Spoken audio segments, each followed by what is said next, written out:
Welcome to Banff, one of the most breathtaking destinations in the whole world. But guess what? You don't have to break the bank to come and experience all the adventure and beauty that this place has to offer.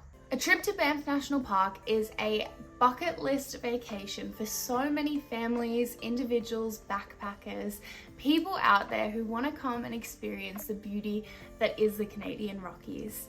But life in the national park can be expensive and trips can break the bank quite quickly. So today I'm going to run you through all my money saving tips as someone who has lived in this very location for the last 2 years. Let's start with accommodation. So accommodation is going to be your biggest expense and therefore your biggest area you can cut down on and save money.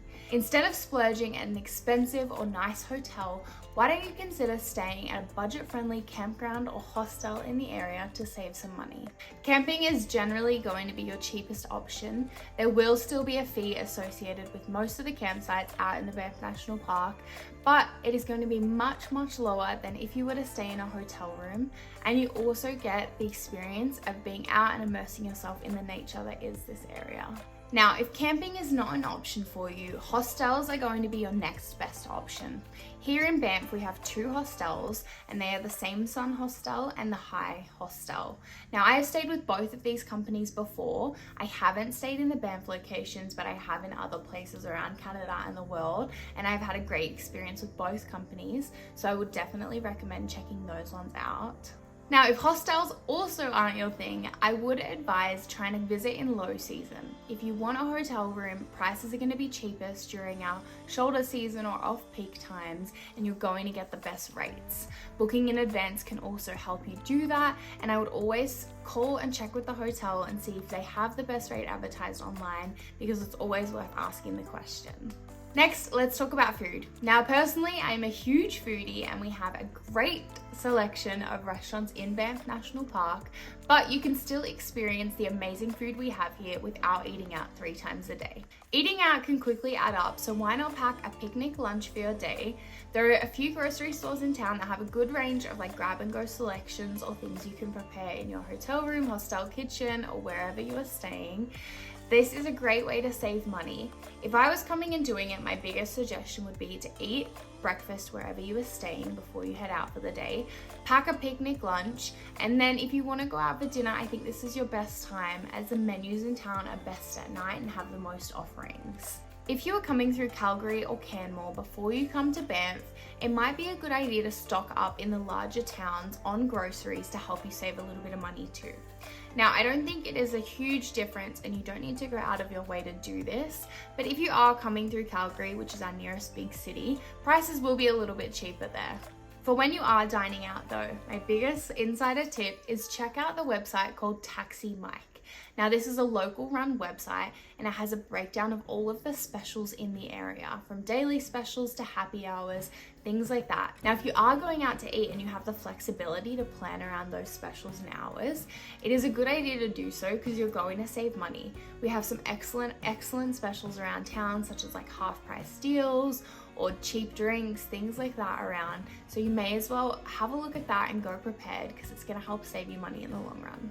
Finally, Banff is known to be a little bit of a party town at times, so if you are coming to the area and you want to go out for some drinks or you want a night out on the town, my biggest tip would be to avoid Friday and Saturday nights. Every other night in town generally has specials on or deals to kind of get people out and doing things, whereas Friday and Saturdays are mainly when the tourists come through and we don't need to have deals, it's going to be busy anyway. So personally, I think Sundays are the cheapest night to go out and the most happening. It's generally always going to be busy on a Sunday and drinks are pretty much about $4 for a highball at most of the places you'll visit. So it's a great way if you want to have a big night out in Banff. Drink tabs can get so expensive so quickly. So if you can plan it on nights where there are good specials on, it's going to help you out a lot as well. Now on to adventures. Banff is known for having some of the best hiking trails, and guess what? They're completely free. So lace up your boots, head out on the trails, go spend a day out in nature, and you are never gonna run out of things to do. There are so many beautiful lakes, mountains, valleys you can check out on your visit, and it is going to save you a whole lot of money and give you way better experiences, in my opinion anyway. Another budget-friendly activity you can do is go out wildlife spotting. Take a drive through the national park. We have so many beautiful animals here, such as elk, deer, bears, wolves, and it is so special to see them. So you can head out any time of day. Dawn and dusk are typically meant to be better, but go see if you can spot some of these wildlife. If the Banff Gondola is on your bucket list, but you aren't prepared to spend the $80 approximate it costs to get up there, you can still get the same amazing views and experience by hiking up Sulphur Mountain instead. Of course, you won't get the 7-minute gondola ride to the top, but if you take the time and hike up that side of Sulphur Mountain, you will get the same experience as everyone else once you're up there. This is a great, easy switch to save money if that's something you are capable of doing. Now, if you would prefer to ride the chairlift, this is something I still highly recommend doing. But since this is a budget and Banff video, I'm giving you all your options, and Mount Norquay is another one that I would highly recommend. I went up there recently myself, and this is a scenic chairlift in town. You can only do this one during summer for the scenic views, but it is half the price of the Banff Gondola. It offers you kind of the same view of town, just from a slightly different angle. There's a beautiful restaurant up the top. Granted, there is a bit less to do in terms of trails and interactive exhibits. They don't have that, whereas the Banff Gondola does.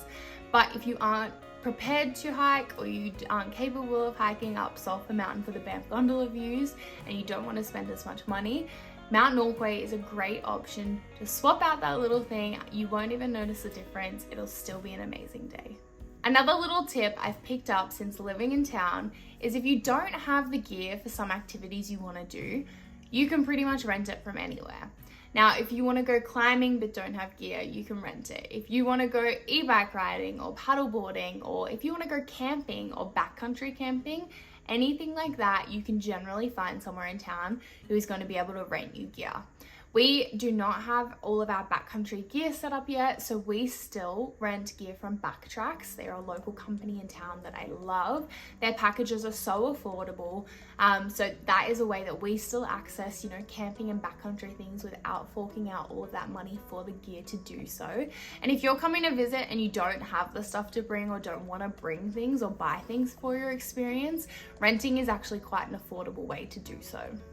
Finally, if you are set on doing a few of paid activities in town, such as the Banff Gondola, the Lake Minnewanka cruise, or if you're even going up to Jasper and doing the Spirit Island cruise, things like that, I would highly recommend looking into a package deal for that. There's one company in town that kind of run a majority of those activities, and they are called Pursuit. Now, if you book through them and you buy everything in a bundle deal, you can save money doing it that way. And if those things are already on your list, you may as well book the package and save up front. Next, we're going to talk about transportation.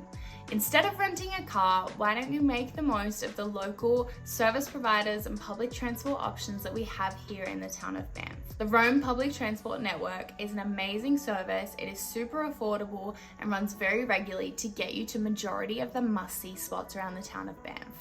There are also free shuttles up to some of the local ski resorts and apps such as Pop a Ride, which can save you money long term. Now, I have a whole separate video about whether you need a car in Banff or not and your public transport options. So I'll link that up the top for you guys now so you can check that out. But that is another great way for you to cut down on your costs while you're here. Another area you could consider looking into is a tour. Now, a tour is a great way to potentially see more of Canada, save money, and have a better experience on your trip. Now, I haven't personally done any large tours around Canada myself. Back in 2020, when I was first coming here, I did book one through Moose Network, but since I live here now, I have no need to do that. But tours are great. Like, I have traveled all of Europe on tours. I think they're a great way to get around, not have to think as much, and potentially even save money. Now, you would need to do the math on this yourself, but if you take a total cost of a tour and then break it down per day, that is going to be your cost per day. Have a look at that compared to what you would be budgeting to spend not on a tour and see if it works out better. Often tours include your accommodation, transport costs, and then potentially even some meals and activities as well. So have a look at that bundle and then you can do the math, and potentially it might actually work out cheaper and you'll have to plan way less of it. You'll also get the bonus of a really knowledgeable guide and people that can, give you the best experience in Canada. Now, I'm not saying all tours are going to be a cheaper, budget-friendly alternative by any means, but I think that is something that you could definitely look into to potentially enhance your time here and save money. To wrap it up, I think exploring Banff on a budget is not only possible, but incredibly rewarding and doable. From affordable accommodation options to stunning hikes to wildlife encounters, this destination really has everything you need for an amazing trip to Canada. I hope this video has given you enough information to pack your bags and get ready to come on the adventure of a lifetime in the Canadian Rockies. Don't forget to subscribe to my channel for more information on travel tips and inspiration in the area. Otherwise, happy exploring, guys. I'll chat to you soon. Bye.